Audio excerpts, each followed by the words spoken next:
All right, we're still waiting for the Michael Flynn sentencing. He has already told the judge, I lied, and already told the judge he is fully aware of the circumstances around his being there before the judge, but the judge saying he was acting, that is, the general as a foreign agent in the United States, not good, whether that could tip the judge's hand, that he might be more punishing than was thought to be the case when the Mueller folks were recommending no prison time, if very little. I think the most they could look at here is about 6 months in jail. That's the most. And then he might just be looking at community service. Too soon to tell.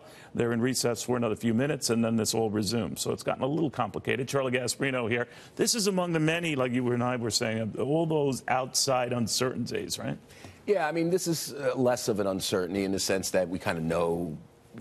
I mean, his cooperation has produced whatever it's produced, and we know it. I think the bigger stuff is Cohen, Michael Cohen, and what he knows, and Cohen, and other people in that orbit that could potentially, you know, shed some light on Russian collusion. But we should step back. You know, there's like an encyclopedia, but I mean, markets abhor a constitutional crisis or even a potential one. They didn't like it when it was happening with Bill Clinton. So it's not a Democrat or Republican thing. It just adds a lot of uncertainty here. And for these markets, say what you will of Donald Trump, he's been very good for them, and they don't want that disrupted. Right? Yeah, some of it's been good and some of it hasn't. But the trade stuff has not been so good. That's why the market was off yesterday. And, you know, general uncertainty is not. I'll tell you, there's a lot of investors that are worried about all this now. Yeah. They throw in trade. They throw in stuff about changing administrations, slow down possibly in the global economy.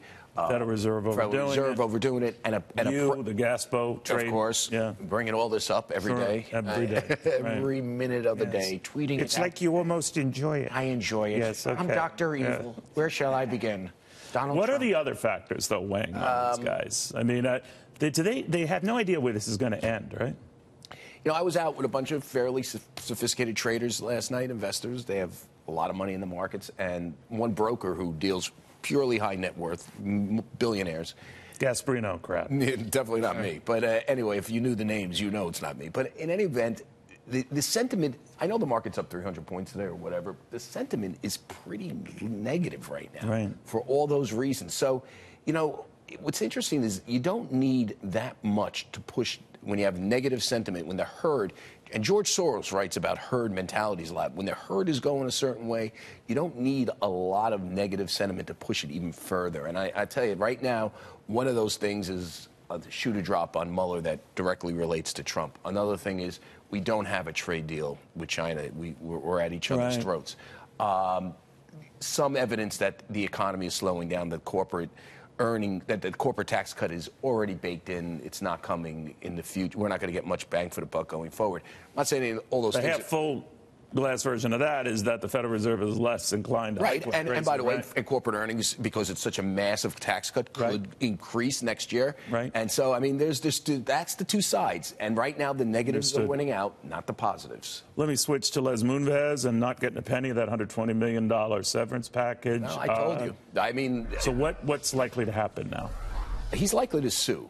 I mean, I think there's two things that are going to come out of this, or three things. One is, will his number two, a guy named Joe Iannello, a guy I know and pretty smart, and was his number two for a long time, but does have a good relationship, I am told, with Sherry Redstone of the controlling Redstone family.